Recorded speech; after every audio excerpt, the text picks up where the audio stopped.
Nanti akan memberikan hikmah maulid. Namun sebelum itu, mari kita dengarkan sambutan atau laporan ketua panitia oleh Ustadz Abdul Halim. Waktu dan tempat kami persilakan. Ibu di sana. Abdul Halim.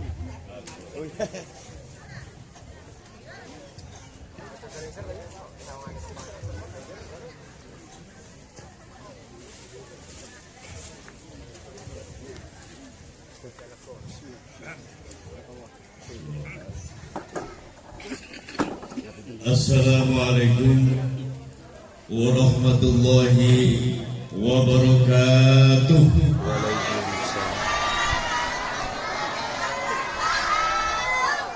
Ibu-ibu, bapak-bapak, kurang sama. Saya sudah ngantuk. Ini baru jam berapa ya? Saya ulangi lagi ya.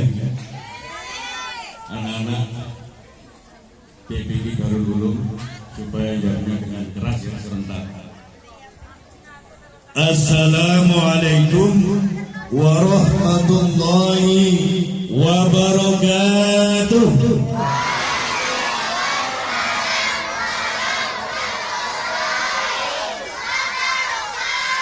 Innallaha yuhibbul witr.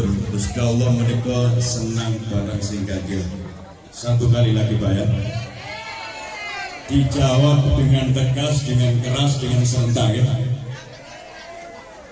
Assalamualaikum warahmatullahi wabarakatuh.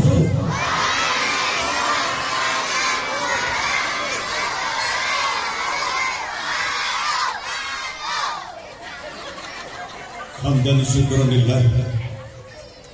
Wassalatu wassalamu ala rasulillah Sayyidina wa maulana Muhammad bin Abdillah. Rabbi shrah li sadri wa yassir li amri wa hlul 'uqdatam min lisani yafqahu qawli.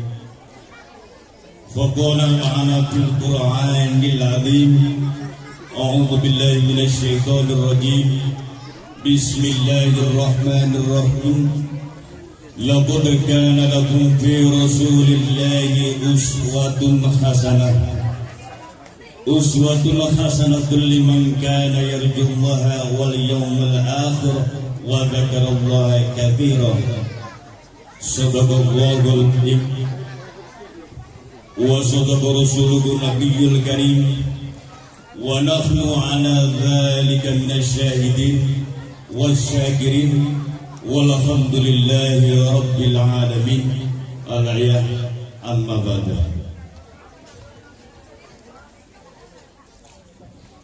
Hadratul mukaramin, para alim, para ulama, para bisepuh, para sesepuh, para tokoh agama, wabil khusus Syekhina wa murabbina Habib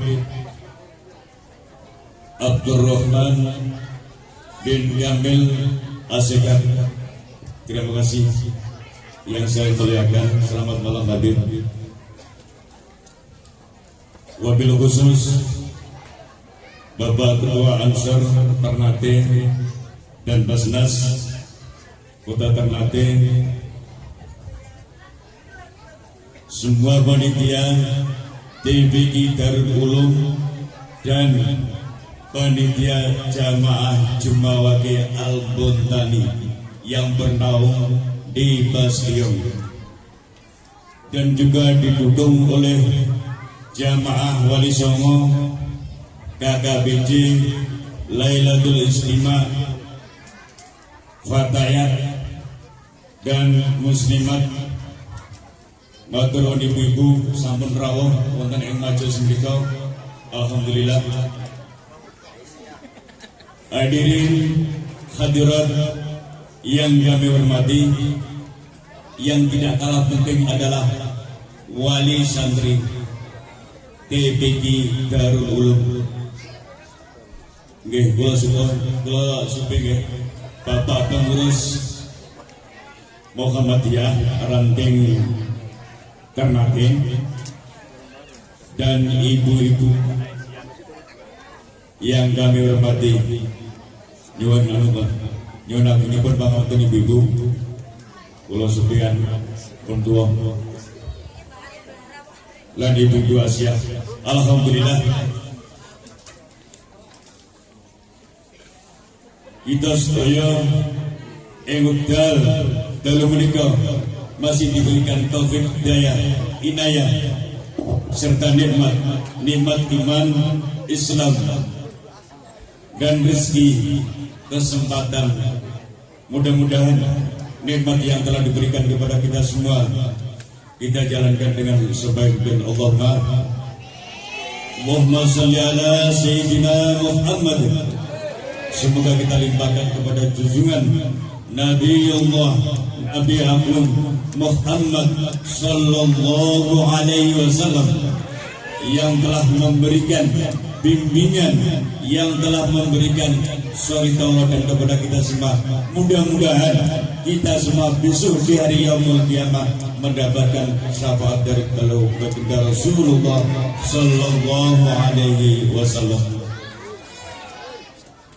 Para bapak tamu undangan yang berbahagia, saya tidak banyak kata di sini. Saya sebagai panitia penyelenggara Maulidul Rasul, panitia bersama TPI Darul dan Jum'ah Wakil Al-Muntani yang ada di Bastion. Terima kasih atas partisipasi panjenengan, baik itu merupakan pikiran, tenaga yang bisa sumbangkan sampai sedaya. Kami di sini sebagai panitia penyelenggara Maulid Nabi Muhammad sallallahu alaihi wasallam mengucapkan banyak terima kasih kepada sampean semua yang telah menyumbangkan baik itu maupun pikiran maupun harta atau finansial maupun makanan-makanan. Dawuh bahkan Nabi bilang begini, man anfaqa dirhaman ta'ziman li maulidin nabi sallallahu alaihi wasallam. Sampai yang misalnya menyumbangkan uang 100, 200 atau 300, baik itu makanan atau minuman, karena tujuannya apa Bapak? Tujuannya ta'ziman li maulidin nabi sallallahu alaihi wasallam, untuk mengagungkan kelahiran baginda Nabi besar Muhammad sallallahu alaihi wasallam. Itu seperti kama anfaqa jabalan minal dhahab fi sabilillah.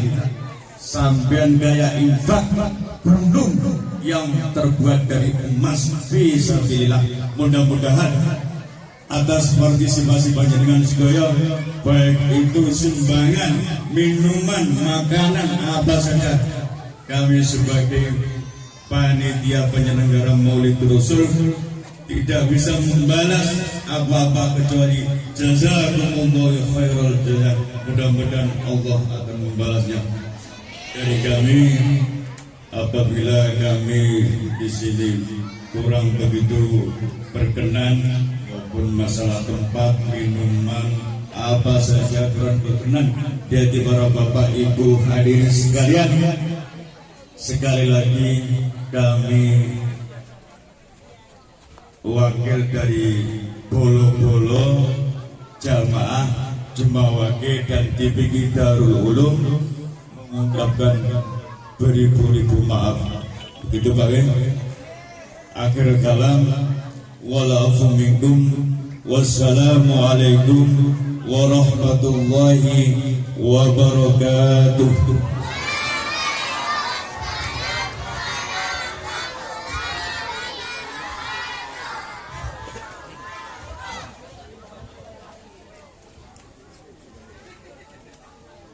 Baik, terima kasih Al Ustadz Abdul Halim selaku Ketua Panitia Perayaan Maulid Nabi pada malam hari ini.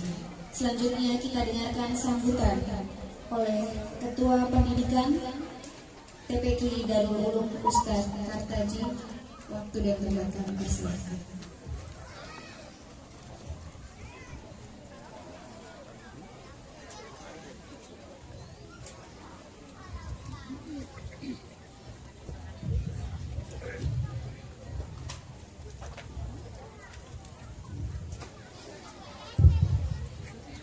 Bismillahirrahmanirrahim. Assalamualaikum warahmatullahi wabarakatuh.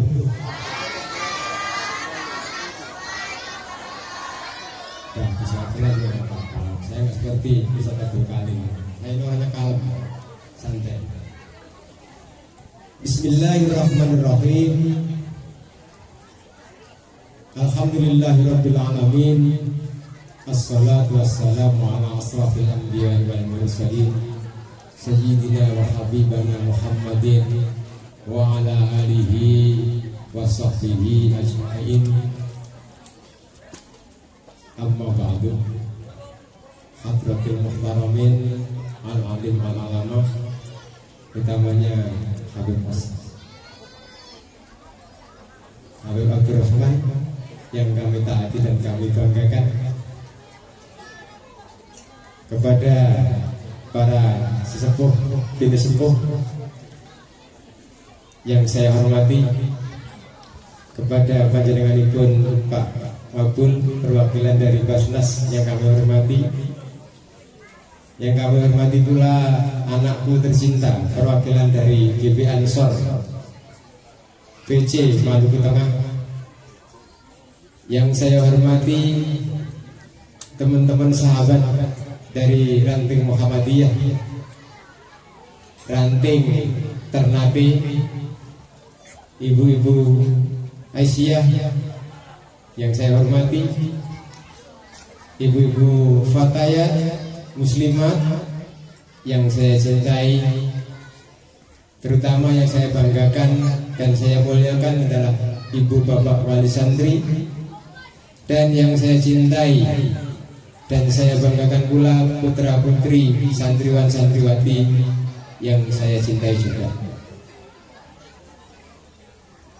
Dan tak lupa kami juga mengucapkan hormat kepada pejabat pemerintahan kelurahan BTN beserta staf yang gak mungkin saya sebutkan satu persatu, tidak mengurangi rasa hormat kami apabila beliau ada. Syukur alhamdulillah, pada malam hari ini kita semua yang hadir diberikan oleh Allah Subhanahu wa taala berupa rahmat dan nikmat. Yang terpenting dan yang paling mahal adalah nikmat sehat, yang mana itu tidak bisa kita ukur dengan harta benda apapun. Nikmat yang diberikan oleh Allah Subhanahu wa taala itu, maka patutlah kita rasa syukur ini kita panjatkan kepada Allah Subhanahu wa taala. Dan yang kedua adalah nikmat tempat. Dengan kesempatan yang diberikan oleh panjenengan semua kepada Allah, sehingga kita semua dapat bermuajah di dalam majelis yang insya Allah mubarak ini. Mudah-mudahan dengan hadir di majelis peringatan Maulid Rasul ini, kelak kita akan diberikan syafaat dari Rasulullah Nabi Allah Muhammad sallallahu alaihi wasallam. Allahumma sholli wa sallim wa barik alaihi.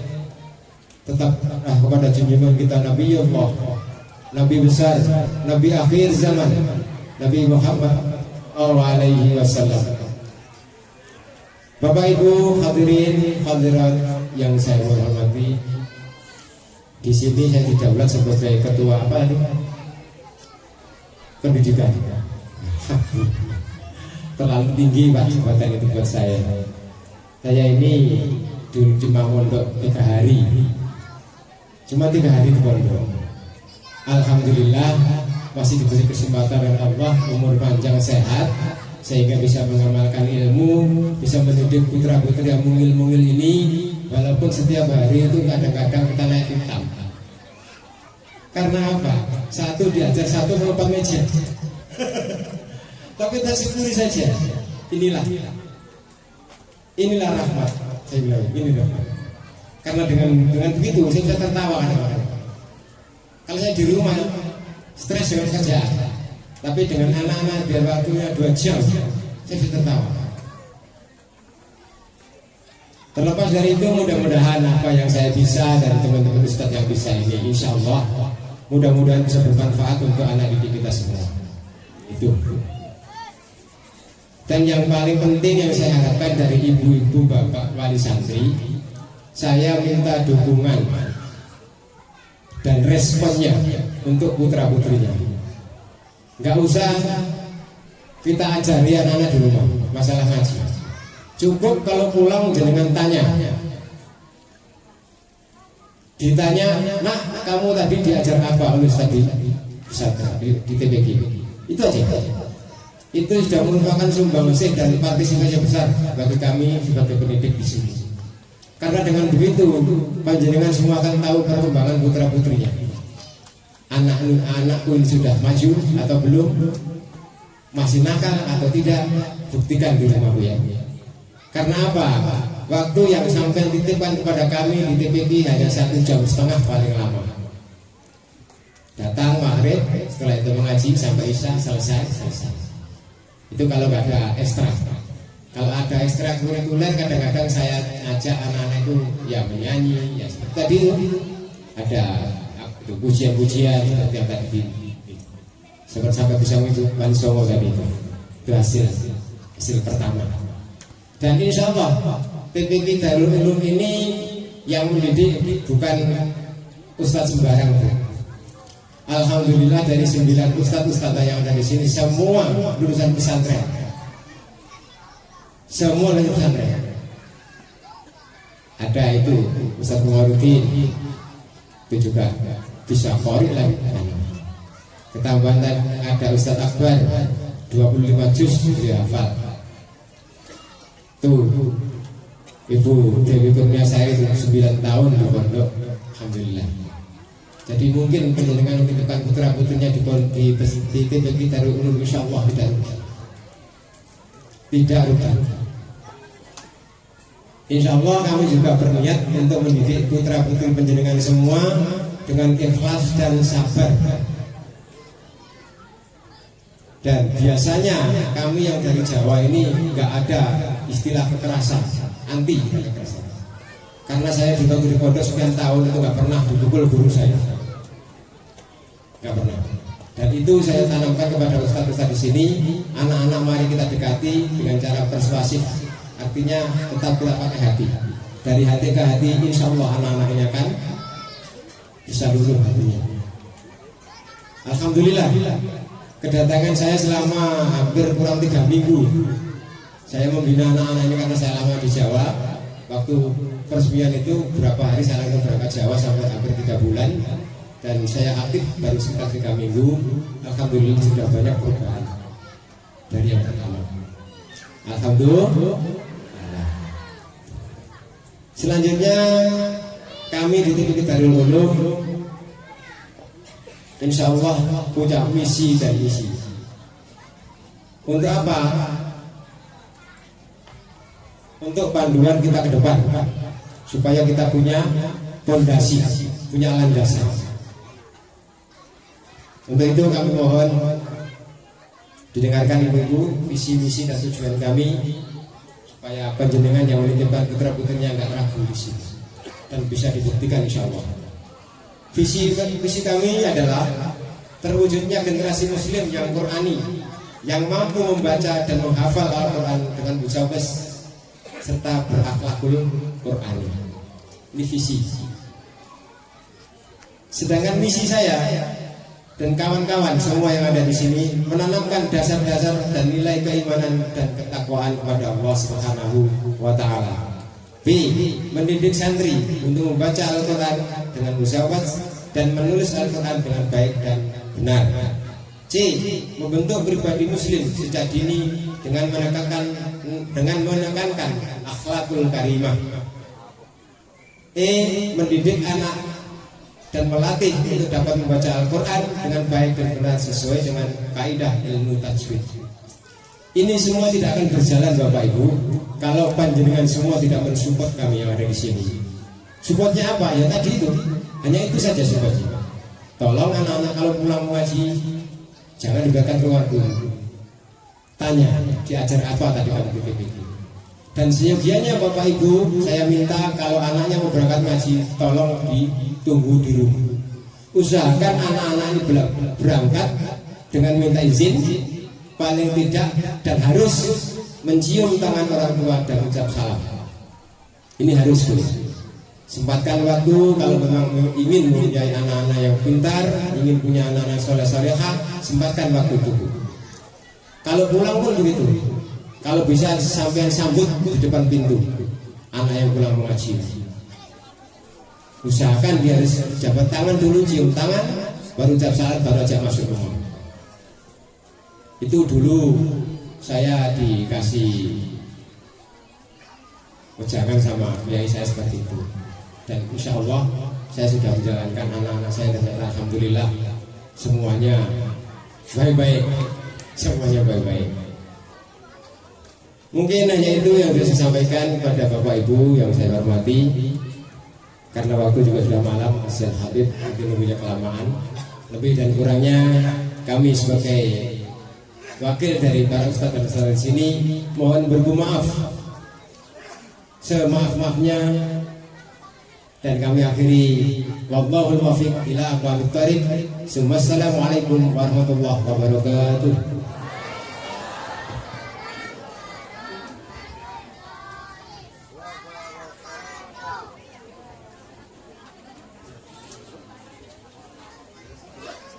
Baik, kita telah tiba pada acara yang kita tunggu-tunggu, acara inti penyampaian hikmah Maulid oleh Al-Habib Abdurrahman bin Kamil As-Sagaf yang kami muliakan. Dipersilakan.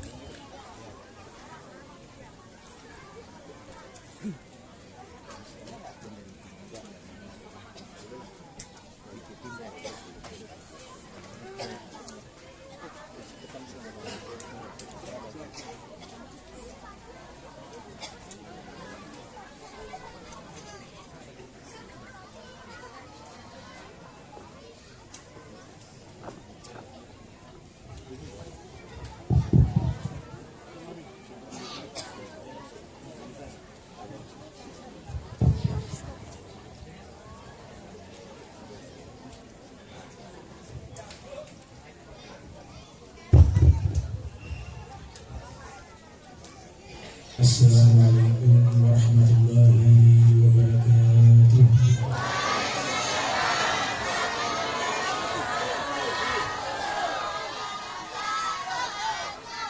Alhamdulillahilladzi anzala al-Qur'ana bilisan Arabiyyin mubin. Thumma salatu wassalamu ala sayyidina Muhammadin al-mab'uts rahmatan lil alamin wa ala alihi wa sahbihi ajma'in. Amma ba'du. Subhanak la ilma lana illa ma 'allamtana innaka antal alimul hakim. Rabbi ishrah li sadri wa yassir li amri wahlul 'uqdatam min lisani yafqahu qawli wa saddid lisani wahdi qalbi bihaqqi sayyidina Muhammadin sallallahu alaihi wa alihi wa baraka sallam.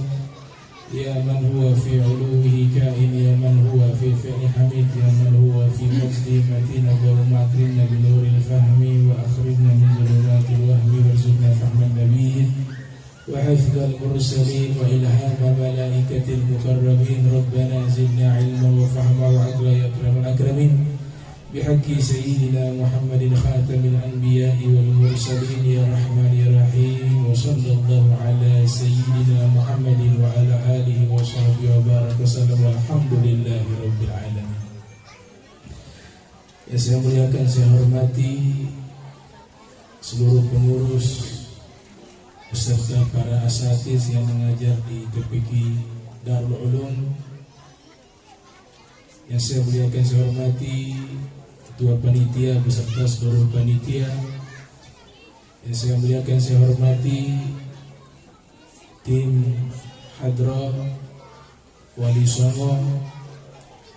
Yang saya muliakan, saya hormati dari Basnas dan tokoh agama, tokoh-tokoh fatayat muslimat NU dan juga dari Muhammadiyah yang saya muliakan, saya hormati hadirin hadirat yang dirahmati Allah Subhanahu wa taala, dan seluruh hadirin yang saya tidak menyebut namanya satu persatu tanpa mengurangi rasa hormat dan ta'zim saya, Haji Tarno, Haji Bagio, dan seluruh yang hadir. Ini adik-adik yang masih kecil-kecil ini, Masya Allah, guru-guru yang mengajar mereka membaca Al-Quran, itu pahalanya saya katakan pahala yang abadi. Mereka bisa membaca Fatihah terus hingga dewasa, pahalanya mengalir kepada orang yang mengajarkan mereka membaca Al-Quran. Dihitungnya per huruf. Wa fil hadis qala an-nabi man qara'a harfan min kitabillah falahu bihi hasanatun wal hasanatu bi asyri amsalihha. Siapa yang membaca satu huruf dari Al-Quran, pahalanya itu dapat satu kebaikan dilipat gandakan menjadi 10. Itu yang membaca. Bagaimana yang mengajar? Yang mengajar pahalanya lebih besar, karena sebab yang mengajar mereka bisa membaca Al-Quranul Karim. Oleh sebab itu, guru-guru yang mengajar anak-anak Al-Quran, kita harus muliakan mereka, ta'zimi. Karena mengajarkan Al-Quran adalah mengajarkan kalamullah, mengajarkan simbol kebesaran Allah yang terbesar adalah Al-Quran.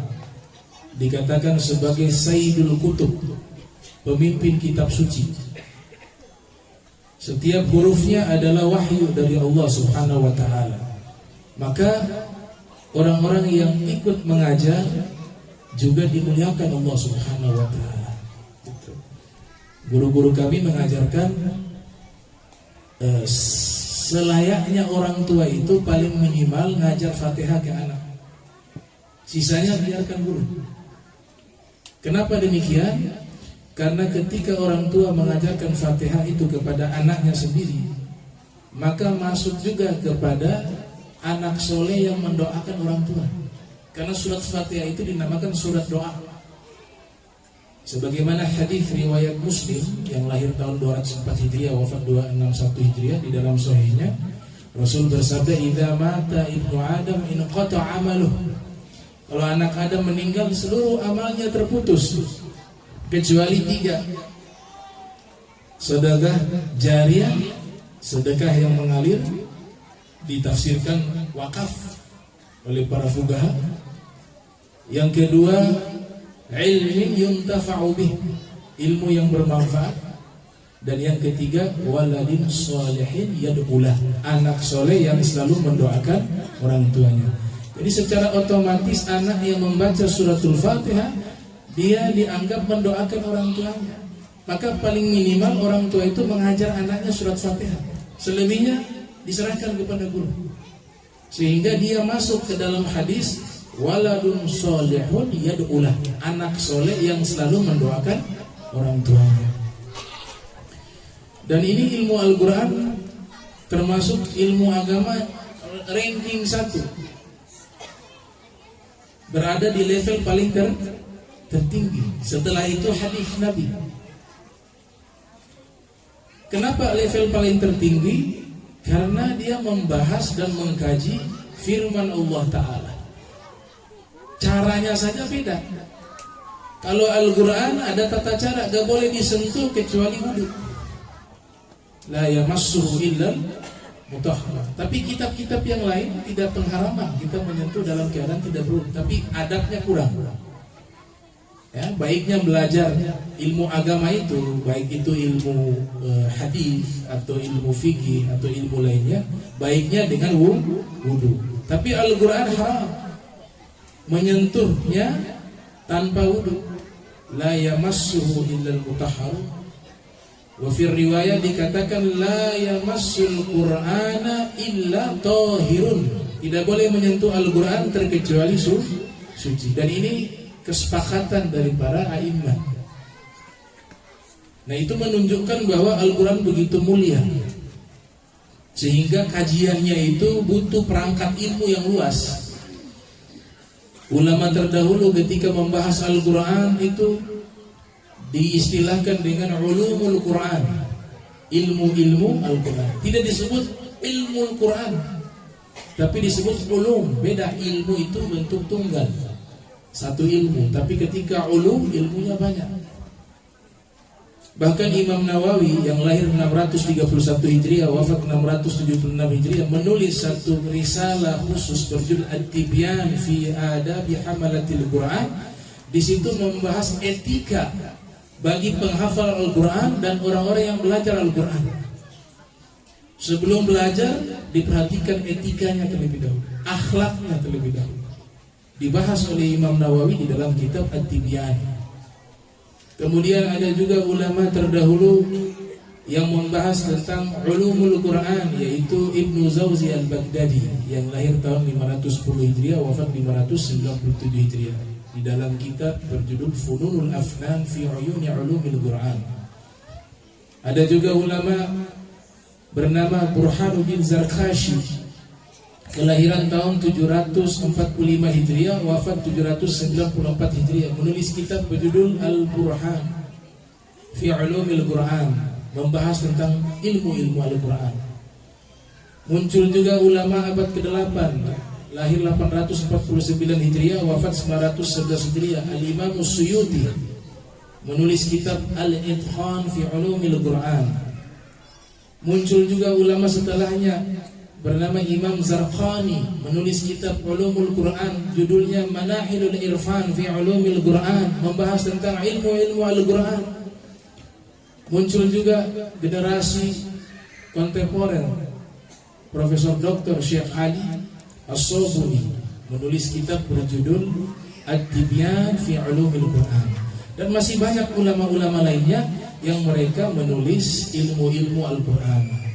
Jadi ilmu Al-Quran luas dan semuanya bernilai kebaikan, bernilai pahala. Mulai dari paling dasar diajarkan tajwid, cara membaca Al-Quran, tahsin. Naik lagi ke level qiraah, ada qiraah sab'ah, qiraah Imam Al-Kisai, Imam Hamzah, Ibnu Amir, Abi Amir, dan ulama-ulama qiraah lainnya. Kemudian masuk juga nadamat, nada, ada jiharka, ada soba, dan seterusnya. Naik lagi, tidak hanya di situ. Dilanjutkan lagi kajian tafsirnya, ada tafsir Tobari, ada tafsir Ibn Kathir, ada tafsir Fakhrul Ar-Razi, ada tafsir Al-Wasit An-Tantawi, ada tafsir Al-Wasit karya Dr. Wahbah Zuhaili, ada tafsir Safatul Tafasir, ada tafsir Al-Imam Qurtubi, ada tafsir Imam Bagawi, ada tafsir Baydawi. Banyak, luas. Makanya orang yang makin berilmu itu makin berakhlak, karena dia makin merasa mengetahui begitu bodohnya dia. Itu. Ya. Nah, dengan inilah kita bisa mengenal Al-Quran. Maka sungguh beruntung orang-orang yang sibuk di dalam mengkaji ilmu Al-Quran. Dia sedang berdialog dengan Allah Ta'ala, kata Imam Ja'far Shadiq. Kita ingin berdialog dengan Allah, salah satu caranya dengan apa? Membaca firman-Nya. Al-Imam Ja'far Shadiq bin Muhammad Al-Baqir bin Ali Zil-Abidin bin Husain bin Ali bin Abi Thalib, yang lahir tahun 83 Hijriah, wafat 148 Hijriah. Kalau orang Ternate sini punya keyakinan, ya kita hormati, yaitu apa? Imam Ja'far Shadiq yang datang membawa Islam ke Ternate. Tapi para sejarawan mengatakan turunannya bernama Sayyid Ja'far Shadiq. Terlepas daripada itu, ya nasabnya nyampe juga ke Imam Ja'far Shadiq. Beliau pernah menyatakan bahwa innallaha yatajalla li'ibadihi fi kalamih walakinnahum la yubsirun. Sesungguhnya Allah menampakkan dirinya. Ya tajalla di sini Allah ciptakan satu fi'il Allah seakan-akan menampakkan dirinya di hadapan hambanya ketika membaca Al-Quran. Maka Allah seakan-akan hadir di hadapannya. Maka Al-Quran ini kalau sudah dapat dia punya sir, dia bukan hanya sekedar qiraah membaca, tapi ada orang dari kalangan kaum muslimin sudah masuk ke level menikmati. Ya. Ada beberapa aulia yang diceritakan dalam kitab Tarajum itu kalau bulan suci Ramadan tidak berani baca Al-Quran di waktu siang. Mereka hanya berani membaca Al-Quran di saat berbuka puasa. Ditanya oleh murid-muridnya, kenapa tidak baca Al-Quran di waktu siang? Saya khawatir puasa saya batal ketika membaca Al-Quran. Bagaimana bisa batal membaca Al-Quran? Karena setiap kali saya membaca Al-Quran, liur saya itu terasa seperti madu. Saking nikmatnya itu Al-Quran. Dan saya khawatir tertelan liur saya yang terasa madu sehingga membatalkan puasa saya. Nah, itu Al-Quran. 114 surat. Ayatnya khilaf, ya. Ada yang menyatakan 6.666 ayat dan seterusnya. Kalau titik Imam Syafi'i pernah hitung itu. Ya, serajin-rajinnya kita gak pernah hitung titik Al-Quran.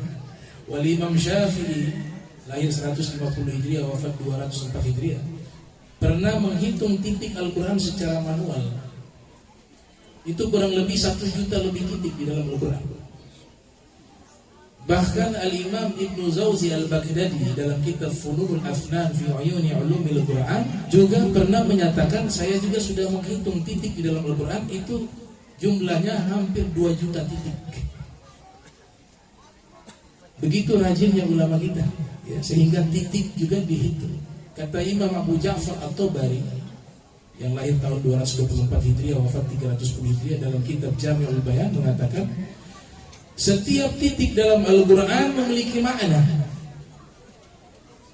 Jangankan huruf, titik di dalam Al-Quran memiliki makna. Maka Imam Ali bin Abi Thalib pernah menyatakan, ana nuqta allati tahtal ba. Saya adalah titik yang berada di bawah huruf ba. Kalau kita mengkaji sejarah Al-Quran, ini sangat panjang sejarahnya. Ya, pencetus titik pertama di dalam Al-Quran itu adalah Abu Aswad Ad-Du'ali. Abu Aswad Ad-Du'ali ini orang pertama yang meletakkan titik dalam Al-Quran. Di zaman Nabi gak ada titik, gak ada harokat, tidak ada fathah, tidak ada dhammah, tidak ada sukun, bahkan titik pun tidak ada. Sejarah mencatat orang pertama yang meletakkan titik di dalam Al-Quran bernama Abu Aswad Ad-Du'ali. Dia adalah murid daripada Imam Ali bin Abi Thalib. Imam Ali mengatakan, ana nuqta allati tahtal ba. Saya adalah titik yang berada di bawah ba. Makanya titik ini punya makna, sehingga para wali songo ketika berdakwah di tanah Jawa, mereka membuat satu inovasi dakwah dengan seni, asimilasi seni. Ya, Islam ini mencintai keindahan. Keindahan itu seni. Innallaha jamilun yuhibbul jamala. Sesungguhnya Allah Maha Indah, mencintai sesuatu yang indah. Seni itu dicintai oleh Allah, keindahan itu dicintai oleh Allah, tapi diatur sesuai dengan hukum.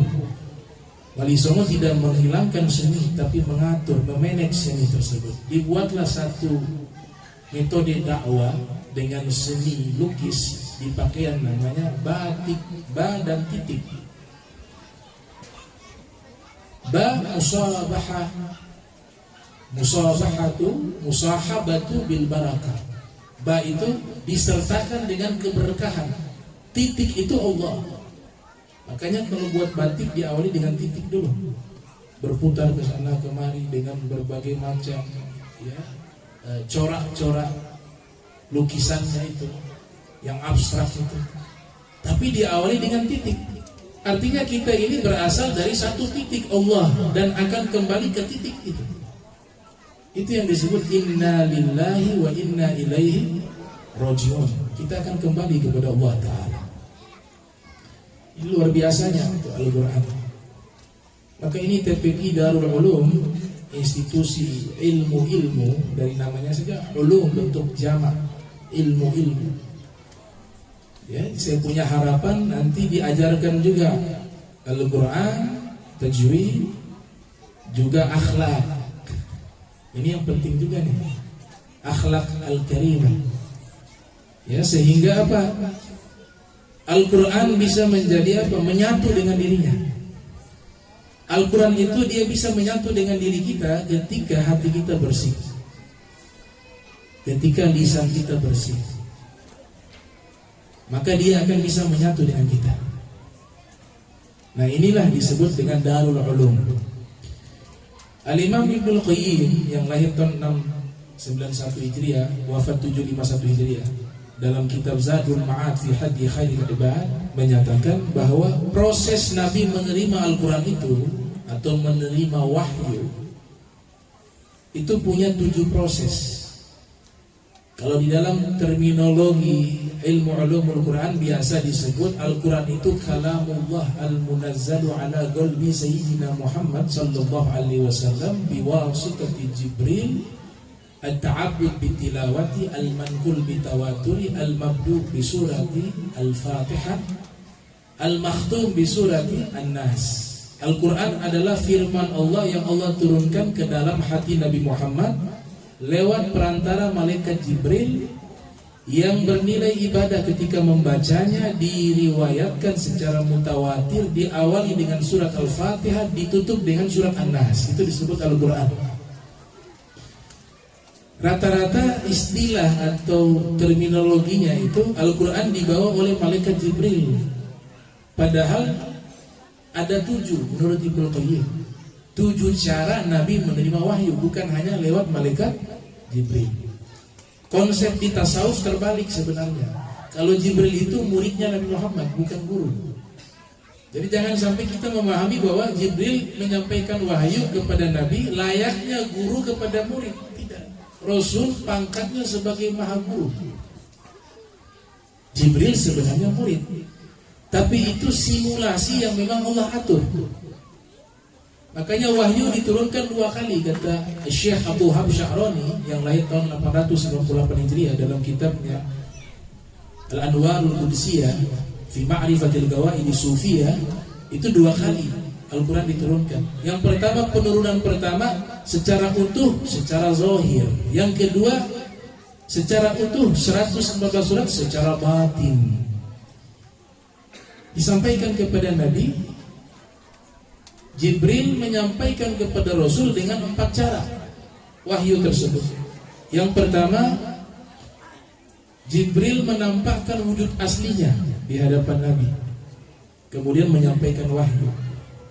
Ada satu kitab karya Suyuti berjudul Al-Habaik fi Akhbaril Malaik, tentang alam malaikat. Kitab tersebut bahwa malaikat Jibril itu memiliki 600 sayap, situmi ajanah, 600 sayap. Dan Nabi melihat wujud asli malaikat Jibril sebanyak 2 kali. Pertama di saat wahyu pertama di Goa Hira, Iqra bismi rabbikal ladzi khalaq sampai ayat kelima. Yang kedua ketika Nabi sampai di Sidratul Muntaha ketika Mi'raj. Walaqad ra'ahu nazlatan ukhra 'inda Sidratil Muntaha. Itu Nabi melihat wujud asli malaikat Jibril. Matanya Rasul sanggup melihat malaikat dengan wujud asli, tapi kalau mata kita gak bisa. Makanya salah satu sahabat Ibnu Abbas di akhir-akhir umurnya itu beliau matanya buta sebab melihat wujud asli malaikat yang bercahaya. Malaikat diciptakan dari cahaya. Khuliqatil malaikatu min nur wa khuliqal jan min marijin min nar wa khuliqa adam mimma wusifa lakum, kata Nabi. Diciptakan malaikat dari cahaya, diciptakan jin dari percikan api, diciptakan Adam sebagaimana yang aku telah ceritakan kepada kalian, yaitu dari tanah. Kalau orang tidak percaya malaikat diciptakan dari cahaya, dia tidak sampai keluar dari agama Islam, tapi dosa besar karena ada dalam hadis. Berbeda kalau tidak percaya manusia diciptakan dari Adam dan juga dari tanah. Para ulama ahlul kalam menyatakan dia bisa keluar dari Islam, karena sebab Al-Quran sudah menyatakan bahwa manusia diciptakan dari tanah. Khalaqal insana min salsalin kal fakhar. Atau mengingkari penciptaan jin dari api juga keimanannya akan bermasalah, karena Allah sudah nyatakan dalam Al-Quran, khalaqal jan min marijin min nar, diciptakan jin daripada percikan api. Tapi kalau malaikat gak ada penyebutan penciptaan dari cahaya di dalam Al-Quran, bisa dicari. Tidak ada satu ayat pun di dalam Al-Quran yang mengabarkan bahwa malaikat diciptakan dari cahaya. Adanya di hadis. Maka ulama mengatakan kalau mengingkari malaikat diciptakan dari cahaya, dia fasik, melakukan satu dosa besar tapi masih Islam, masih Muslim. Tapi kalau mengingkari manusia diciptakan dari tanah dan jin dari api, maka imannya itu bermasalah dan bisa irtadda an dini, bisa keluar dari agama Islam. Tobatnya syahadat lagi, bertobat lagi. Kenapa demikian? Karena al-mansus fil Quran, dinaskan di dalam Al-Quran. Jadi kalau melawan Al-Quran, kesepakatan ulama, irtadda an dini. Jadi Nabi dapat wahyu pertama wujud asli malaikat. Itu kata Ibnu Qayyim. Saya tidak sebutkan secara urutan, tapi 7 cara itu saya sebutkan satu persatu. Itu dinukilkan di kitab Zadul Ma'ad. Cara menerima wahyu yang kedua, malaikat menyerupai manusia. Malaikat Jibril